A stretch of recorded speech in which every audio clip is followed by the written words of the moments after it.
హే family, మా Bhogi celebration ఎలా జరిగిందో చూసారు కదా. ఇప్పుడు సంక్రాంతి కూడా చూసేయండి. మా అమ్మ వాళ్ళ ఇంటికి వచ్చే టైంకి మేము ఆల్రెడీ లేట్గా వచ్చాం కాబట్టి భోగి మంట అయితే చల్లారిపోయింది. బట్ ఈ సెటప్ అంతా కూడా చూస్తే నాకైతే భలే నచ్చింది అనమాట. చెరుగడ్లు, కుండలు, ఎడ్ల బండి చాలా బాగా సెటప్ చేశారు.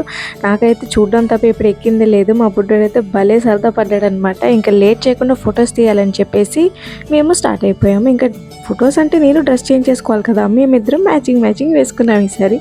చాలా వరకు ఇలా ఫొటోస్ తీసుకొని ఒక 1 hour స్పెండ్ చేశాక నైట్ అయినప్పటికీ మేము ఇలా ముగ్గులు స్టార్ట్ చేస్తాం. యాక్చువల్లీ నేను మొత్తం డిజైన్ కంప్లీట్ చేయకముందు మా నాన్నమ్మ టైం అయిపోతుందని చెప్పేసి గొబ్బెమ్మలు అంతా సెటప్ చేయాలని చెప్పి పెట్టించిందనమాట. నాకైతే అసలు జిమ్నాస్టిక్స్ చేయించేశారు అది పెట్టడానికి. అంత వెనక నుంచి ఒంగునేటప్పటికి నా పరిస్థితి అయిపోయింది. ఇంకా అది పెట్టాక ఫైనలీ నేను ఇలా తీసాను. లాస్ట్కి డిజైన్ వేసుకోండి, బట్ ఆ క్లిప్ మిస్ అయిపోయింది. ఇంక ఇంటికి వచ్చేసి మా అమ్మతో పాటు నేను జంతికలు వేసేసాను. జంతికలు అంటే నాకైతే చిన్నప్పటి నుండి భలే ఇష్టం అనమాట. చాలా క్రంచీగా ఎప్పుడు ఇంకా పండగ వచ్చిందంటే ఇవే మా ఫుడ్. ఇంటికి ఈ పండగకి మీరేం పప్పలు చేసుకున్నారో నాకు కామెంట్స్లో చెప్పండి. అలాగే సబ్స్క్రైబ్ చేసుకోండి.